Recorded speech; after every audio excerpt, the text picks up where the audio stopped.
Hola amigos, ¿qué tal? Aquí nuevamente su programa Gaceta 21 por la señal de Radio Miraflores, la auténtica, con la conducción de su amigo Edgar Escate. Y bueno, hemos tomado conocimiento que la Comisión de Justicia del Congreso ha solicitado que se haga público el acuerdo de colaboración firmado por el Ministerio Público con Odebrecht. Tan es así que salió una portada del diario Expreso donde dice: tiemblan los fiscales. ¿Lo pueden ver? ¿Le parecen? Sí. Bueno, para hablar de este tema, hemos invitado al fiscal supremo, el doctor Tomás Gálvez. ¿Cómo está, doctor? Su saludo para nuestros amables televidentes. Muy buenos días y muchas gracias por la oportunidad. Un saludo para los televidentes de Gaceta 21 por señal de Radio Miraflores. Y bueno, acá estamos para conversar sobre el tema que acabas de expresar. Muy bien, doctor. Cuando asumió el cargo Rafael Vela, como jefe del equipo Lavallato, él criticó a Hamilton Castro porque no se había publicado el acuerdo inicial con Odebrecht. Sin embargo, ha pasado el tiempo y hasta ahora no sabemos los alcances del acuerdo de Odebrecht. ¿No resulta incomprensible esta situación? Mire, en realidad, cuando estaba investigando el caso de Odebrecht, Hamilton Castro, efectivamente se estaba haciendo algunos avances, pero sobre todo se estaba haciendo una investigación aparentemente adecuada, porque conforme a la información que recolectaba, iba orientando la investigación. Pero justamente cuando entra este señor Vela con José Domingo Pérez, distorsionaron toda la investigación. ¿Por qué, doctor? Y empezaron a encubrirlo totalmente. Y en ese sentido, en ese orden de ideas, no solo no podían informar sobre el acuerdo, sino que tenían que mantenerlo en absoluto secreto, precisamente para encubrir a Odebrecht. ¿Por qué? Porque desde que estos señores empezaron a investigar, diseñaron un proyecto de investigación totalmente a favor de Odebrecht, para encubrir a Odebrecht y no para esclarecer los hechos. Porque mire, el objeto de investigación, ¿cuál tenía que ser? Determinar quiénes participaron en los megaproyectos, en los casos de corrupción de los megaproyectos, Gasoducto Sur Peruano, Chavimochi, Gachedos Olmos, etc. Eso tenían que investigar.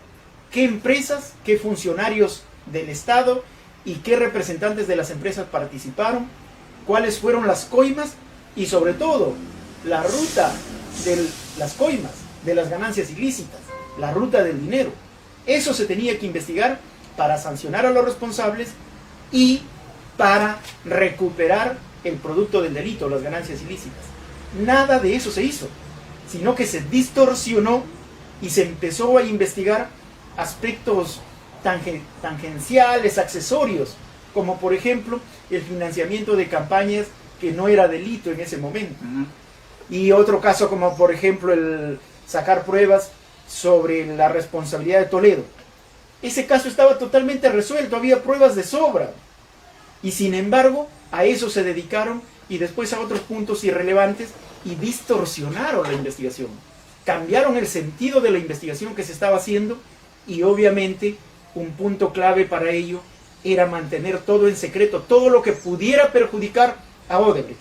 Pero lo que podía favorecerle, eso sí lo publicitaban con bombos y platillos, sobre todo cuando podía afectar a algún opositor o alguna persona que no era afín a Odebrecht y a ellos. Entonces, en ese marco, naturalmente que Vela y José Domingo tenían que mantener en secreto cualquier circunstancia que favorezca a Odebrecht. Y especialmente este acuerdo, lesivo para el país, donde prácticamente le hacen todas las concesiones a Odebrecht, tenían que buscar que ese acuerdo no se conozca. Y hasta ahora es secreto de Estado, no se conoce, cuando realmente eso debería de haberse debatido por la comunidad jurídica y también en la vida política y económica del país. Doctor, bajo este acuerdo se ha devuelto 524 millones de soles a favor de Odebrecht como producto de la venta de la hidroeléctrica Chaccha. Aparte de ello, ¿ha tenido otros beneficios Odebrecht? Mira, siempre se ha hablado de que se le ha favorecido con 524 millones de la venta de la empresa Chaglia a Odebrecht. Pero eso en realidad no es así. ¿Por qué? ¿Por qué? Porque no se le tenía que entregar nada a Odebrecht mientras esté investigado. Y estaba investigado por diversos casos, entre ellos inclusive el caso de Chaglia. Entonces, si cualquier activo se vendía o se transfería, en este caso la central hidroeléctrica Chaglia, si se vendía, ese dinero tenía que entrar a un fideicomiso para asegurar el pago de la reparación civil y sobre todo para ser incautado como producto del delito. Y no se hizo eso. ¿Qué hicieron estos señores? Mientras estaba el proceso no podían entregarle nada. Eso que quede como, mientras había la investigación no le podían entregar un céntimo. Claro. Tenían que matar la investigación. Tenían que archivar la investigación existente para poder entregarle el dinero. Entonces, ¿qué hicieron? En el acuerdo de colaboración eficaz, Odebrecht tenía que entregar las pruebas. Pruebas útiles, veraces y oportunas que involucren a determinados funcionarios y a determinados empresarios, pero sobre todo que esclarezcan los hechos. ¿Ha ocurrido eso? ¿Qué hechos? Justamente ahí voy. ¿Qué hechos? Como ya dije, la investigación de los casos estos de los megaproyectos. Perfecto. ¿Pero qué hicieron estos señores? Odebrecht no entregó ninguna prueba relevante. Solamente entregó información sobre estos aspectos tangenciales e irrelevantes a los que he hecho referencia. No podían cerrar el acuerdo. ¿Pero por qué cerraron el acuerdo? Porque ya se vendió Odebrecht. Perdón, ya se vendió Chaglia. Y tenían que entregarle los 5.000 millones de soles de Chaglia a Odebrecht.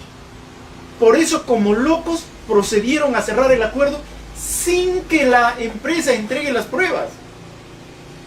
El acuerdo de colaboración eficaz, ¿en qué consiste? El imputado te entrega la información veraz y oportuna, el fiscal evalúa si es una buena información y dependiendo de eso, le otorga los beneficios. ¿Cómo le otorgaron acá los beneficios si ellos no entregaron la prueba? Recuerden que solo se comprometieron a entregarlo en el futuro. Y por eso que han seguido viajando a que les entregue la prueba cuando la prueba tenía que darles antes de cerrar el acuerdo. Pero ¿para qué cerraron el acuerdo? Para poder archivar la investigación y poder entregarle los 5.000 millones de la venta de Chaglia. Entonces ya le entregaron los 5.000 millones, empezaron a distribuir el dinero conforme a sus intereses y sobró 524 millones que quedaban en el fideicomiso. Entonces Odebrecht solicita que le entreguen ese dinero. Solicita a la juez. ¿Y la juez qué le dice? Improcedente. A pesar de que Vela, en lugar de defender los intereses del Estado, cuando Odebrecht pide la entrega de los 524 millones, Vela se adhirió al pedido de Odebrecht. ¿Y qué hizo la jueza? A pesar de eso, le dijo improcedente. Ante ello, ¿qué hizo Odebrecht? Solicitó al Ministerio de Justicia que le entreguen el dinero.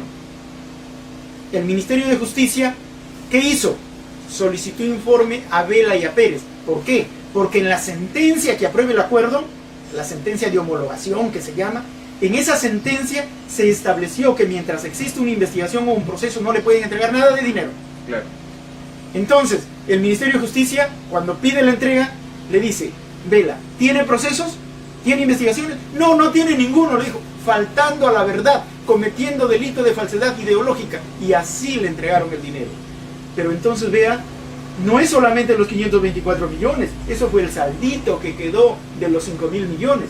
Se le entregó 5.000 millones, pero además se le dejó de cobrar cerca de 1.050 millones de tributos. Defraudación tributaria. Defraudación tributaria. Se ha archivado ese caso. Y eso se ha archivado. Ahí tiene que ver mucho la fiscal de la Nación, porque fue ella quien dispuso que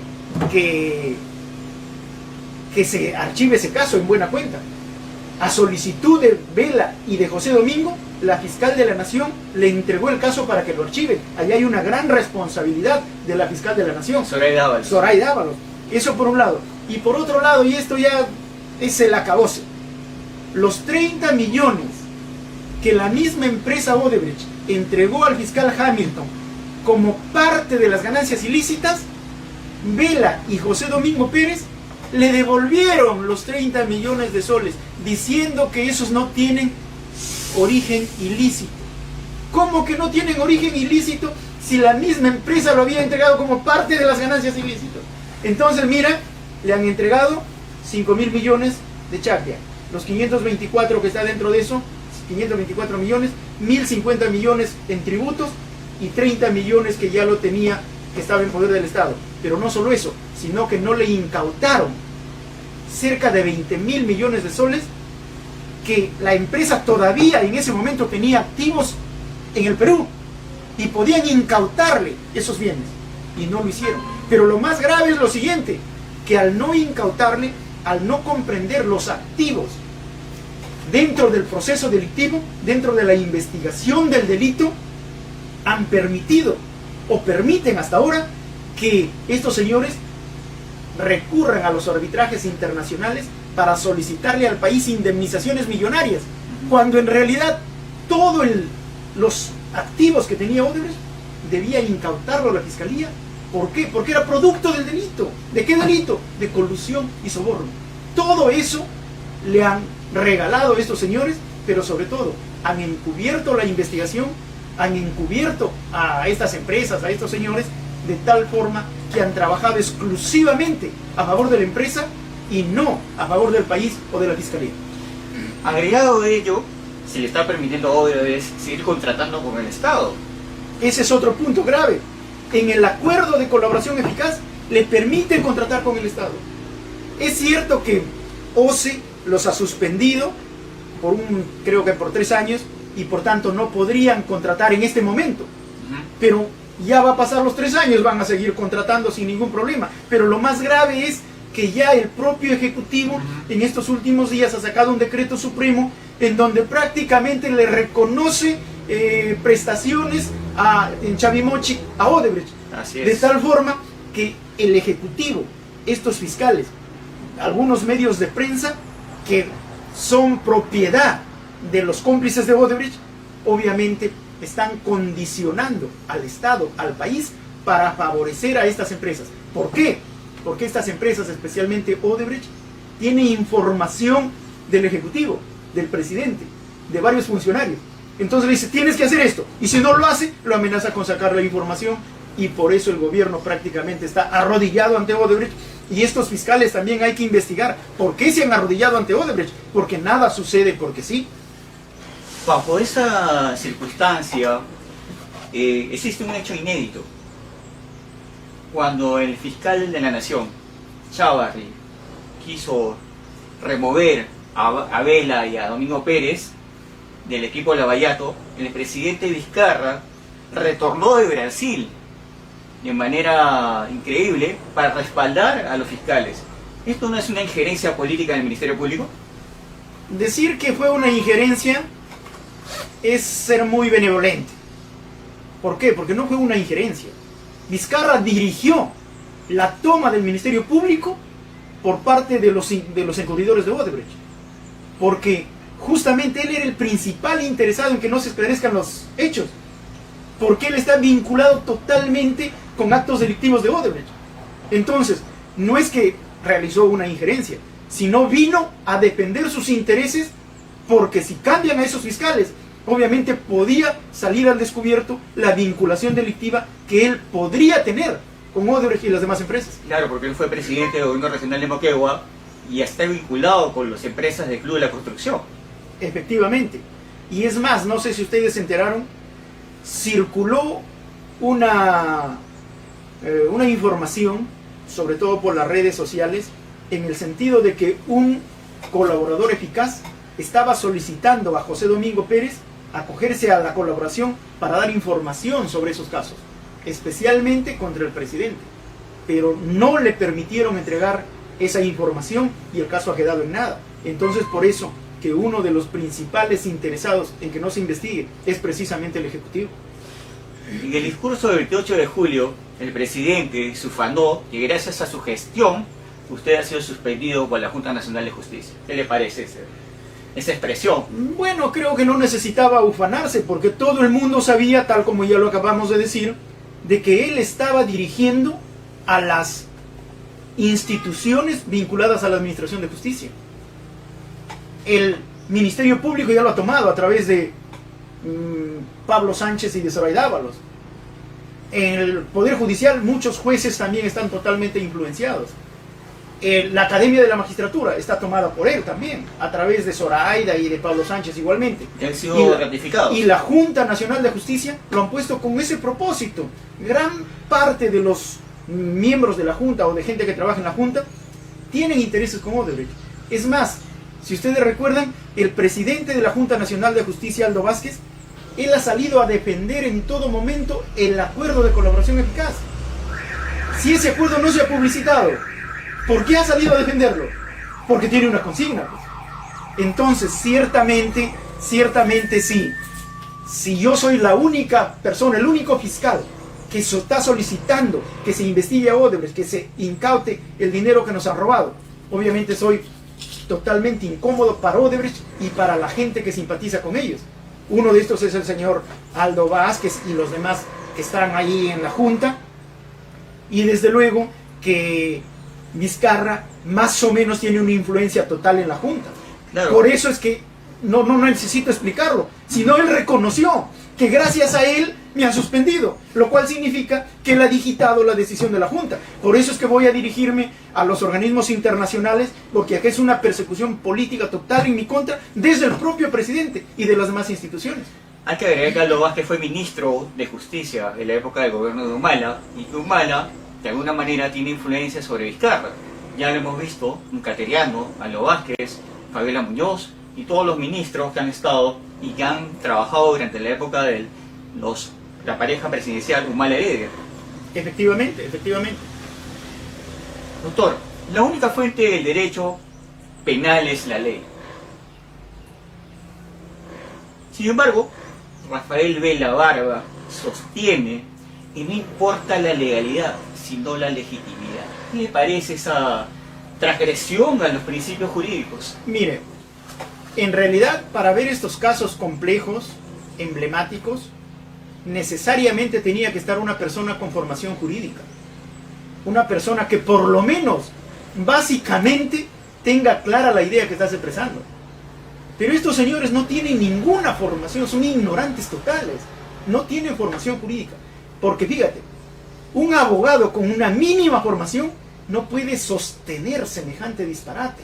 La garantía del derecho penal que se ha luchado durante tanto tiempo es el principio de legalidad, a través del cual se conoce qué hecho es delito y qué sanción van a imponer al que comete el delito. Definitivamente, nullum crimen, nullum pena sine lege. Ese es uno de los grandes logros del desarrollo de la ciencia del derecho penal y una de las principales garantías para las personas en general. Sin embargo, este señor sale a decir así, lo que revela una total ignorancia, una total desinformación y sobre todo una mala intención, porque él creía que si los medios de prensa, porque acá no hablamos de legitimidad social propiamente, sino legitimidad en base a los medios de prensa mediáticos que le daban la razón y que lo exaltaban y que lo ensalzaban. Pero obviamente estos medios son propiedad de los cómplices de Odebrecht, de los Graña. Entonces, ¿qué sucede?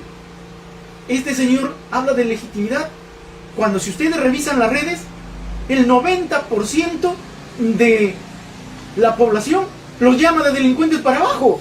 Entonces, ¿de qué legitimidad habla? Sin embargo, ha querido encubrir que está bien, que podemos flexibilizar el principio de legalidad teniendo como cuenta la legitimidad o como base la legitimidad. Pero eso revela, como digo, una ausencia total de formación jurídica y una total ignorancia. Bajo esta premisa de principio de legalidad, usted ha sido suspendido por 6 meses por la Junta Nacional de Justicia.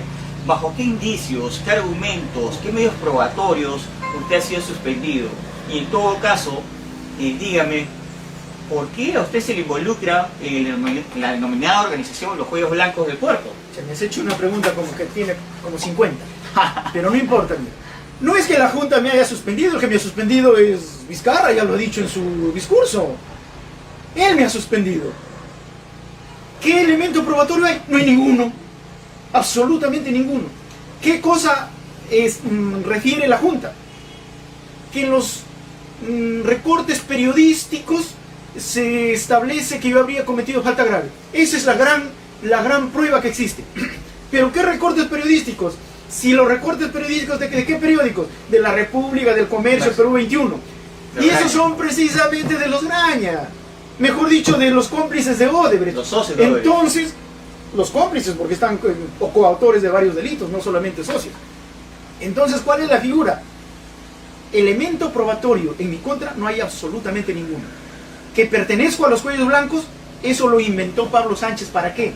Justamente para generar una cortina de humo, para desviar la atención de la población que exigía una investigación exhaustiva contra Odebrecht, y para dejarlo de lado, encubrirlo tranquilamente y centrar la atención en los cuellos blancos. Lo que se me imputa a mí en los cuellos blancos son hechos totalmente lícitos, son conversaciones totalmente lícitas que yo he tenido con el señor Inostroza, ¿Qué tipo de conversaciones eran, doctor? precisamente porque trabajábamos juntos. La primera, por ejemplo, la más importante, que intercedía a favor de un rondero. ¿Qué pasa? Yo era director del Centro de Asuntos Interculturales, Comunidades y Rondas Campesinas del Ministerio Público. Y en esas circunstancias he venido trabajando desde el 2013 con las rondas campesinas. Y teníamos un convenio de colaboración y apoyo recíproco con diversas rondas, entre ellas con las rondas de San Martín. ¿Y qué sucede? Resulta que habían condenado arbitrariamente, según me trajeron la información, al presidente de las rondas de San Martín. Y en base a ese convenio, los ronderos vinieron a exigirme que se haga conocer su preocupación a la Corte Suprema. En esas circunstancias, yo averigüé y resulta que el caso estaba en la sala presidida por el señor Inostroza. Entonces yo le hago llegar esa preocupación a Inostroza. ¿Para qué? Para que eviten una arbitrariedad, para que revisen debidamente el hecho, para que resuelvan de mejor manera y sobre todo para que eviten una arbitrariedad en contra de una persona totalmente excluida, a quienes no le dan la posibilidad de ejercer su derecho de defensa y su libre acceso a la justicia. Entonces, conforme al acuerdo que teníamos, conforme al convenio, que era una norma interna vinculante para los fiscales, así lo dice el convenio, entonces yo doy esa información a Inostroza. Pero Inostroza a los 5 días, 7 días creo, lo declaró totalmente infundada la casación, o sea, totalmente en contra de lo que le dije, y por eso dice que pertenezco a los cuellos blancos. ¿Por qué? Porque hablé con Inostroza cuando estoy ejerciendo mi función como director del Centro de Asuntos Interculturales y trasladando una preocupación de los ronderos a la sala. ¿Para qué? Para que hagan mejor su trabajo, para que eviten una arbitrariedad. Y yo le digo, es necesario que ustedes admitan la casación para que vean el fondo, porque si no veían el fondo, lo rechazan solamente por una cuestión de forma, ¿cómo iban a saber si es arbitrario o no la medida? Eso es lo que le digo. Y por eso, entre otros puntos que son más risibles, si se quiere, es que me consideran como vinculado a los cuellos blancos, por haber hablado con Inostroza, cuando en realidad a los auténticos cuellos blancos del puerto yo no conozco a nadie. Los cuellos blancos era una organización de Callao investigada por narcotráfico, me parece. Más no Mira, recuerdo. no sé ese detalle, pero sí sé que estaban, creo que ahí no se llamaba cuellos blancos, sino algo de Forlay, algo así, tenía otro nombre. Los cuellos blancos le ponen cuando intervienen telefónicamente a jueces y fiscales. Pero esos eran del Callao, yo no los conozco a ellos. ¿Por qué dicen que pertenezco al cuello blanco? Porque me comuniqué con Inostroza. Pero con Inostroza yo trabajaba juntos en la Academia de la Magistratura. Él en representación del Poder Judicial y yo en representación del Ministerio Público. Y en ese sentido nos hemos comunicado. Pero comunicaciones totalmente lícitas e inclusive positivas, como el caso que te estoy diciendo. Buscando velar por la recta administración de justicia, no realizando un acto en contra de la administración de justicia. Bajo estas circunstancias, doctor, ¿cuál es la problemática de la administración de justicia penal en el país en la actualidad? Mira, la administración de justicia penal en este momento, de un lado, está trabajando relativamente bien. Lamentablemente la pandemia el enclaustramiento, ha retardado o está retardando el funcionamiento de la Administración de Justicia Penal. Eso en general. Pero en lo que toca a los casos emblemáticos, referidos a Odebrecht, a Graña Montero, o a esos vinculados a la gran corrupción, esos están totalmente tomados por el Ejecutivo, los medios de prensa, algunas ONGs y obviamente por los imputados. ¿Y por qué? Recordarán ustedes que un ministro de Estado de Humala dijo que no se metan con Odebrecht porque eso tiene la capacidad para sacar y meter presidentes. Así es. Eso es cierto, es cierto. Entonces, con esa capacidad que ahora les da, ya no el participar en los contratos, sino en el tener la información, prácticamente esas investigaciones emblemáticas, importantes para esclarecer esos hechos, en este momento los maneja Odebrecht. ¿Por qué? Porque tiene toda la información. Y como el Ejecutivo está seriamente comprometido con los actos de Odebrecht, el Ejecutivo tiene que poner el pecho para que no se investigue, para que se encubra. ¿Por qué? Porque si no, lo primero que caen son ellos. En ese sentido, la Administración de Justicia Penal, en estos casos emblemáticos, los vinculados a Odebrecht y demás compañías que ya hemos hecho referencia, está totalmente manipulado, totalmente encubierto y sobre todo manejado delictivamente. Ok, amigos, ha sido el fiscal supremo, el doctor Tomás Gálvez, y nos ha hablado sobre el tema de Odebrecht y la coyuntura de la Administración de Justicia. Le agradecemos su gentileza de estar en su oficina, en su hogar. Su saludo para nuestros amables televidentes. Muchas gracias. En realidad, debe saber la población que yo soy una víctima de estas circunstancias, una víctima del Ejecutivo y de Odebrecht. ¿Por qué? Solo por haber pedido que se incaute y decomise a estas empresas todo lo que nos ha robado y por haber solicitado que se esclarezcan los hechos en el cual podían caer los más importantes funcionarios del Ejecutivo, y por eso que me están persiguiendo, por eso que me han suspendido. Pero yo tengo, como siempre lo he dicho, la paz de mi conciencia y la fuerza de mi fe, y yo sé que Dios va a poner tarde o temprano las cosas en su lugar, y estos delincuentes que en este momento nos están conduciendo van a caer, y estaremos volviendo, espero, por la puerta grande a dirigir la Administración de Justicia desde el Ministerio Público. Muchas gracias. Muchas gracias, doctor.